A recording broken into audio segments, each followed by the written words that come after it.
De quoi tu parles? De quoi tu parles, là? Bienvenue à notre émission De quoi tu parles de. Mon nom est Nicolas Monette. Et moi, Marc-Antoine Joly. Et puis là, on s'en va voir, pas Pitbull, mais évidemment quelqu'un qui est quand même Mr. Worldwide. Dans un pays qui nous a donné des tulipes pour avoir hébergé une princesse naissante. Je crois, c'est ça la théorie derrière les Pays-Bas. De quoi tu parles? Un Pierre, ça va bien, chum? Yeah, là, je comprends le titre de votre show. c'est pas le Pays-Bas, c'est moi, clairement le Danemark. J'avais aucune idée où ce qu'elle s'en allait, cette Tu sais, le intro-là. festival des tulipes, là. Ouais. Tu comprends rien, mais tu vas prendre des photos, là. Ouais, ouais. C'était Ça a quelque rapport avec chose ça? avec une femme, princesse, reine enceinte pendant la Deuxième Guerre mondiale. Puis t'es comme, Ok. c'est pas safe ici. Fait Ok. qu'elle dit, qu'est-ce qui est safe? La ville la plus plate au monde, Ottawa. Non. Ouais. Ça, c'est malade, là. Ouais. Mais c'est le Danemark ou la Hollande, les Pays-Bas, dans le fond? C'est comme la même place pour moi. Si t'as des maisons avec des moulins pas loin. Ça fait partie de ça, selon toi. Oh ouais. C'est fou, là.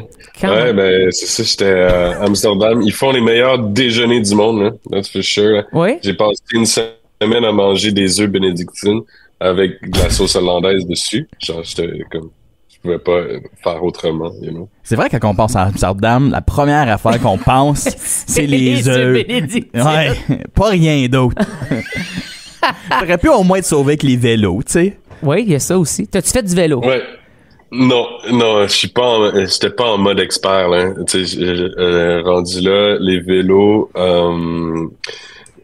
c'est vraiment drôle parce que, tu sais, j'habite à Montréal depuis 1 an et demi, Oui. puis, tu sais, le monde chiale des vélos, mais c'est parce qu'ils ont rien vu encore, là.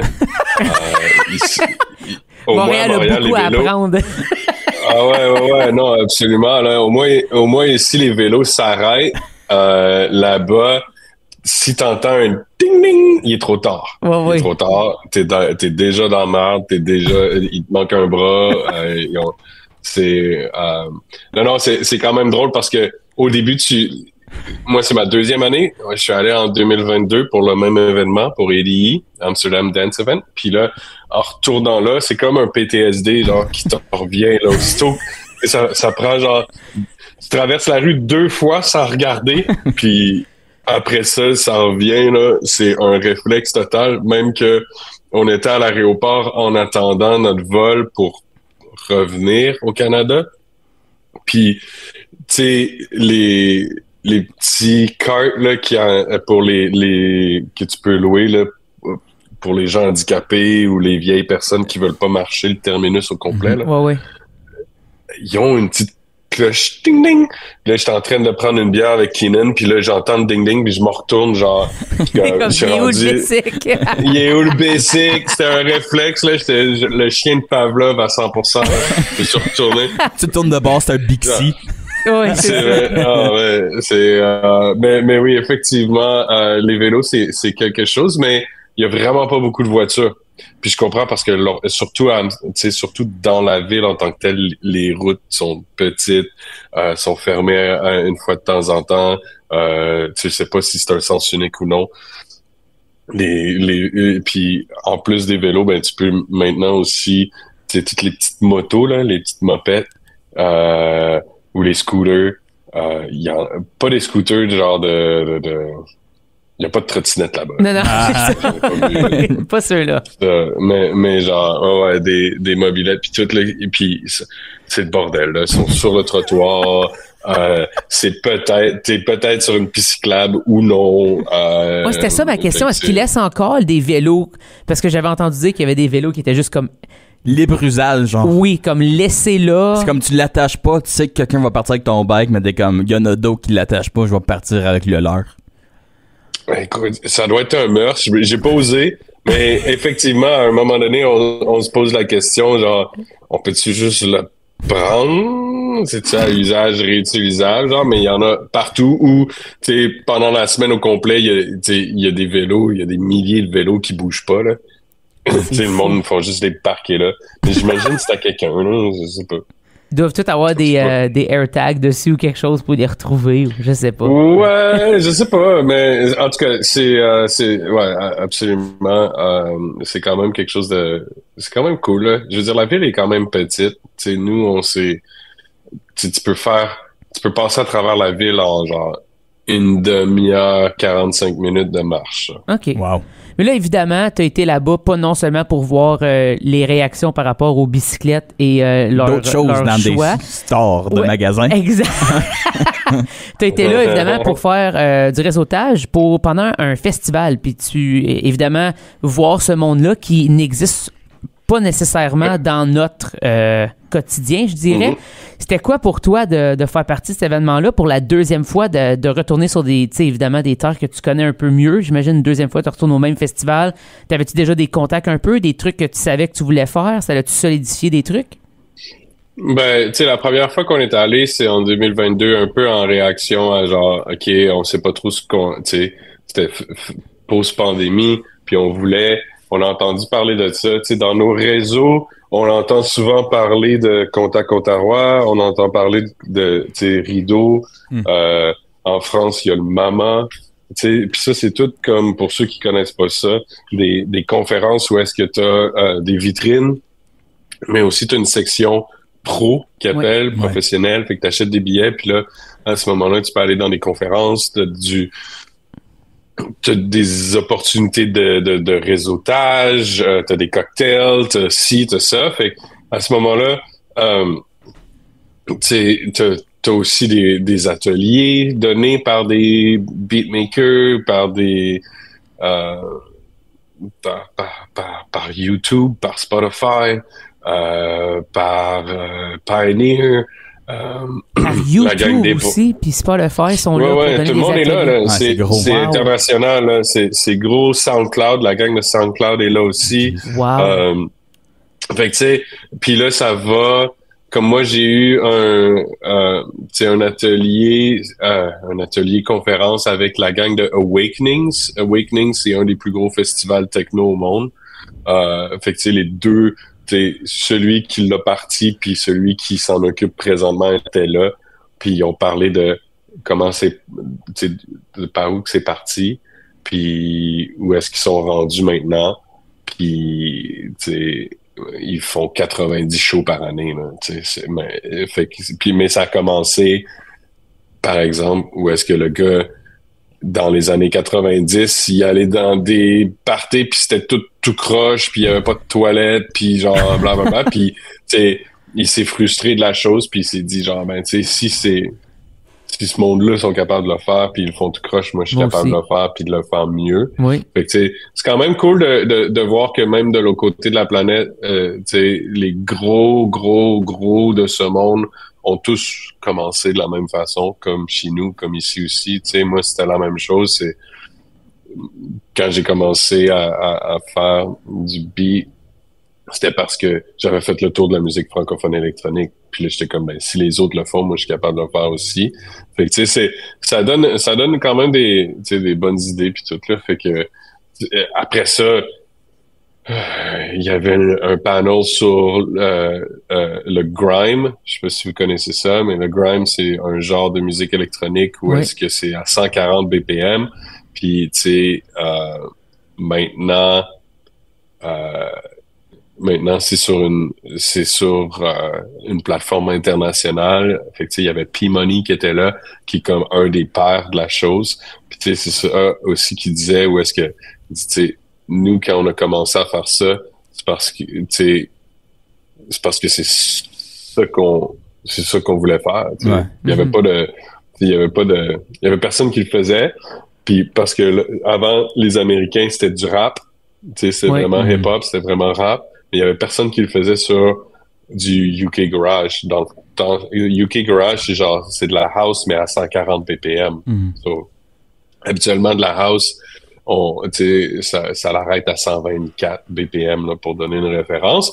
Fait qu'ils ont vraiment créé un son comme ça. Fait que pour moi, encore une fois, ça revenait à ce que moi je suis en train de créer, du côté francophone, du côté électronique. C'était genre, ok, ben, il parlait au début, tout le monde lui disait genre, mais vous faites ça trop vite. Pourquoi vous faites ça aussi vite que ça? Puis maintenant, le 140 BPM, il est comme c'est standard, quasiment rendu un standard avec le dubstep.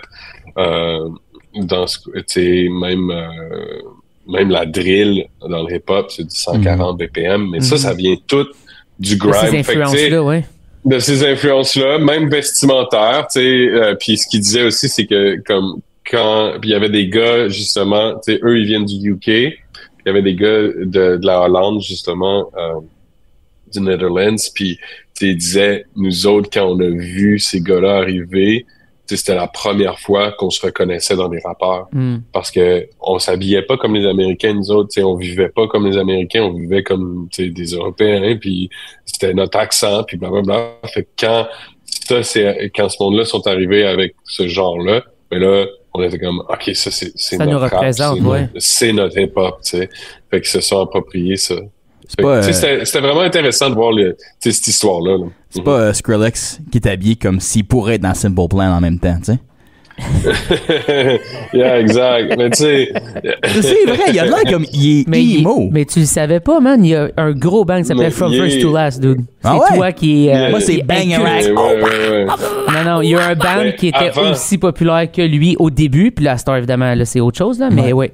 Puis il est retourné dans ce band. Mais oui, il vient du emo. Ah ouais, ben je suis trop jeune. Il y a genre comme 15 Vans Warped Tour dans le corps. Moi, je me souviens d'écouter Skrillex avec des earphones en dessous d'un casque d'écoute Turtle Beach en train de jouer à COD. Ça, c'est ma jeunesse. That's it. Mais dans le fond, il a quitté ce band-là puis il a fait Skrillex que tu connais. Oui. Ouais. Ça a été genre dans l'année ou dans... Fait que, tu sais... Puis il montrait ses tunes à tout le monde dans le tour bus puis tout le monde disait « T'es fou, man. » C'est malade ce que tu fais, mais il y a personne qui va écouter ça, puis il est devenu une des plus grosses choses en 2 ans, même pas. Yeah. C'est fou. Mais je pense que Skrillex... Ouais, vas-y. Ben, j'allais juste dire, tu sais, c'est un peu ça, tu sais, c'est pour ça qu'il est devenu assez gros vite aussi, parce qu'il y avait déjà une machine derrière lui. Ben oui. Fait que, tu sais, quand on y pense, la plupart du monde pense que Skrillex est arrivé en parachute de nulle part, puis que tout le monde... Mais tu sais, vraiment, il y avait déjà... une équipe, ça devait être Universal qui était derrière ça ou whatever, tu sais, mais tu sais, il était déjà, ça n'a pas été trop dur pour lui de faire comme, OK, mais j'ai accès à toute la ce plus grosse monde-là, monde de promo pis tout. Fait que tu sais, s'il avait été un petit gars dans son sous-sol à faire ce genre de son-là, est-ce qu'il y aurait eu l'impact qu'il y a eu? C'est dur à dire. C'est dur à dire, ouais. Je le questionne, tu sais. Mais tant mieux parce que ça l'a ouvert plein de portes. Complètement. Puis je pense que ça l'a rendu ce genre de dubstep-là, l'ascension la musique électronique vers en général, le EDM, vers un peu plus mainstream. Puis après, on l'a vraiment vu dans les 2010, comme 2016, je me souviens que là, c'est quand t'avais comme les gros records de comme Major Lazer qui jouait à la radio avec Justin Bieber. Toutes ces affaires-là que c'est du EDM, mais ça très EDM, c'est très pop, là, mais ces influences-là commençaient à mainstream, puis c'était plus c'est un DJ qui page play sur une stage, c'était comme, on commence à apprécier ce format-là pour l'art que c'est comme une tune qu'on ferait avec un gars qui gratte une guitare. Essentiellement la même chose. Ouais, lui puis Avicii, dans le fond. Ouais. Oui, absolument. Ils sont même Martin Garrix, Animals. C'est vrai? Ouais, c'est toute la même gang, là. DJ Snake, ils sont tous arrivés en même temps. Tu sais, DJ Snake, lui, avant d'être DJ... Ben, tu sais, il a toujours été DJ Snake. Puis il a toujours été français aussi. Kind of thing. Effectivement. Mais il a écrit... Il composait pour Lady Gaga. Oui. Wow. Fait que c'est lui qui a composé, puis là, tout d'un coup, il s'est frustré à se dire, genre, tu sais, il ramasse mes beats, puis j'ai pas... T'sais, c'est elle qui fait l'argent, moi aussi je suis capable de faire ça. Fait que, mais lui aussi, on dirait qu'il est arrivé de nulle part, blablabla, mais c'est parce que il y avait un pied dans la scène. Dans cette gang-là, il était dans cette scène-là. Fait que l'idée d'aller à EDI, c'est se bâtir un réseau, de voir comment ça marche. Le son est complètement différent là-bas, complètement. Le son est différent en Europe, ce que le monde veut l'entendre. T'sais, on est allé voir un show en soirée de Monster Cat. Monster Cat, c'est un label de la Colombie-Britannique. Fait que c'est canadien. Ah, okay. C'est énorme. Pas ça. Mais tu sais, c'est énorme, Monster Cat. Rocket League. Oui. C'est ça. C'est tout Gaming du Monster playlist, Cat. c'est Monster Cat qui show up. C'est du Monster Cat, mais c'est canadien. Ce qui est complètement fou. Puis, fait que, tu sais, on est allé voir leur show parce que tous ces labels-là font des shows en soirée. Fait que pendant la journée, t'as des rencontres. Fait que j'ai rencontré le A&R de Monster Cat. On s'est jasé, il m'a donné son courriel. Fait que, tu sais, je vais commencer à y envoyer des affaires pour... Ça va y envoyer des affaires weird, genre. Ben, il va falloir que j'y envoie des... Tu envoies une photo d'une lettre par jour, puis après ça fait une phrase au bout d'une couple de semaines. Ouais, c'est ça. À quoi ne pas faire? Quoi ne pas faire? Mais on est allé voir le show, puis c'est drôle parce qu'on est allé voir des gros noms dubstep de l'Amérique du Nord. Puis il y en a beaucoup qui ont joué des sets qui finissaient très techno, très hardstyle, très... Fait que même eux ne jouaient pas ce qu'ils jouaient en Amérique du Nord. Fait que, tu sais, il y en a une, par exemple, que d'habitude, c'est comme la reine du dubstep, type of deal, puis elle a joué 0 dubstep pendant son show. Puis genre, moi puis Keenan, on se regardait, puis on était comme, qu'est-ce qui se passe? T'sais? Parce que je me demande, à ce niveau-là, est-ce que c'est de jouer ce que tu penses que le monde veut l'entendre? Ou jouer ce que tu fais? Est-ce que ça devrait être, tu sais, elle aurait dû voir ça comme quelque chose d'exotique, puis de dire genre, ok, je suis exotique, tu sais, on m'a invité ici pour faire moi, puis mais en même temps, tu sais, j'aurais aimé ça pouvoir aller la voir puis y parler puis tout, mais tu sais, il est comme 3h du matin puis c'est comme pas le temps là, d'y poser une question sur sa démarche artistique de pourquoi t'as joué ces tunes là, mais ça m'a quand même ça nous a quand même marqué parce qu'on était comme, mais voyons, qu'est-ce qu'elle joue? C'est quoi ça? Puis, mais c'est vraiment beaucoup plus techno. Puis là, tu sais, je sais qu'il y a un certain groupe d'âge qui, quand ils pensent à la musique électronique, ils pensent techno, tu sais. Oui. Mais là, on parle de vraiment genre des gros kicks, tu sais, un hi-hat sur le mauvais temps, puis genre vraiment, vraiment, vraiment quelque chose qui... Ça varge, là. C'est vraiment cool. Mais... Tu sais, moi, je prendrais pas ça toute la nuit, là. Genre, imagine si toi, tu prendrais pas ça toute la nuit, les autres, tu sais. Mais c'est que ça. C'est que ça, là-bas. C'est que ça. Fait que, tu sais, c'est ça que je me dis, c'est genre, rendu là, est-ce que, tu sais, le marché est complètement différent, là. Fait qu'est-ce qu'on a notre place dans ce marché-là?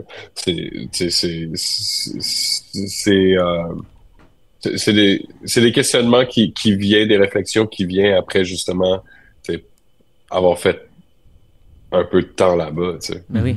Mais il y a un marché dans lequel tu as ta place. Content Ontario, t'es un habitué de la chose et puis là tu vas faire une vitrine réseau jeunesse pour le circuit jeunesse. Oui. C'est ça. Tu peux l'appeler comme ça si tu veux. Ouais, le réseau secondaire. Là, c'est ça, ouais. Jeunesse, ça fait peut-être un peu trop marionnette, là, mais qu'est-ce que tu me réserves ça, un show de marionnettes quand même pas pire avec la musique Pierre Rodier.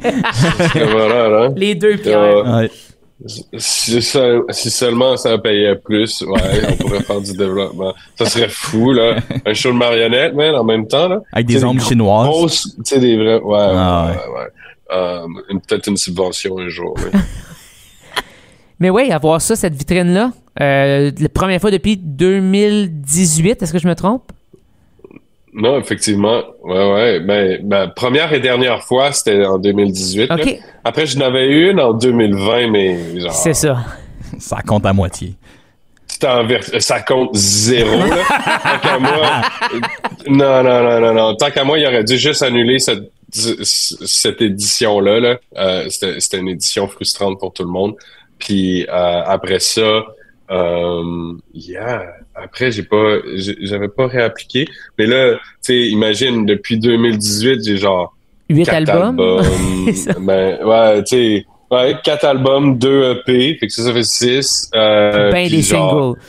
Ben des singles, ben des albums pour d'autres artistes aussi, là, parce que dans les 4 albums, je parle juste de DJ Pierre. Fait que, tu sais, ça va être cool de pouvoir remonter parce que dans le temps, 2018, je pense que j'avais juste vraiment Mr. Fire qui était sorti semi-officiellement sur YouTube. Wow.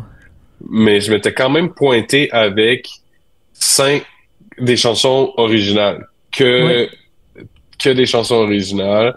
J'avais pas joué rien à personne d'autre. J'avais fait faire des visuels aussi parce que j'étais arrivé avec 3 TV sur scène, des lumières, des bâtons de LED, là, lumineux. Oui. Fait que, tu sais, ça avait été cool là, comme party. Je pense que la moitié avait pas trop compris ce que je faisais, mais l'autre moitié des diffuseurs avaient compris, puis les jeunes avaient compris à l'intérieur d'une seconde et demie, là. Ouais. Ils étaient tout en avant, puis ça sautait, puis tout. Fait que, tu sais, j'espère pouvoir refaire ça maintenant avec un 5-6 ans de catalogue de plus. Avec une génération Même différente complètement, essentiellement. Ben, une génération, oui puis non, mais je veux dire avec un autre groupe complètement. Ouais. Là. Qu'est-ce que tu veux dire, un autre groupe? Ben, je veux dire, tous ces jeunes, parce que ça fait assez longtemps qu'ils ont tous gradué, les gens que t'as vus. Fait que tu comprends ce que je veux dire? C'est vraiment cool de voir que t'es full d'actualité encore parce que tu restes toujours d'actualité dans ta musique, qui est vraiment intéressant. Yeah, man, merci. C'est, tu sais, genre, ouais, écoute, c'est fou de penser, là. Ouais, ça fait 6 ans, fait que si Dans le t'étais temps, en t'avais 8e année, des t'es cheveux parti, sur le front. Je me souviens de ça. T'avais des cheveux longs. Ils étaient un peu moins blancs, par contre, mais t'avais le petit swoosh. T'avais le petit swoosh, toujours. Un petit switch en avant. le Je pense petit- qu'il était plus court aussi. Ouais. Maintenant, ils sont rendus plus longs, là. Yeah. Ouais. C'était comme Justin Mais- Bieber, mais version mulet, genre un peu. Non, aucune. Ben oui, Justin Bieber, genre baby, là. Oh, Tu sais, ouais, tu la pousses coiffe. loin, man. Hey, moi, j'écoutais ça en même temps que j'écoutais Skrillex. Ça, sur ma playlist back à back. D'après moi, tu me ouais, T'as pas vu le même un Pierre que nous autres. Hey, moi, je pense. Ouais, c'est ça, hein. M'a googlé après, je t'envoie la photo, c'est la première photo qui pop de toi. Ce joke pas, je l'ai utilisé tellement de fois, ce visuel-là. Parfait, on Ouais. attend ça. Group Yes. chat. Un grand merci, Ben.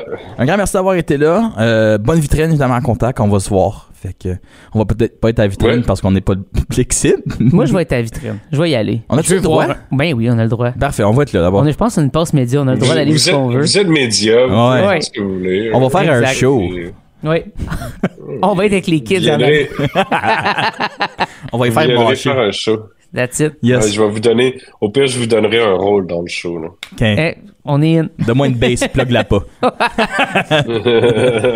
Mais merci beaucoup pour vrai, Pierre. Ça me fait plaisir, les gars. Merci à vous autres. Bonne journée.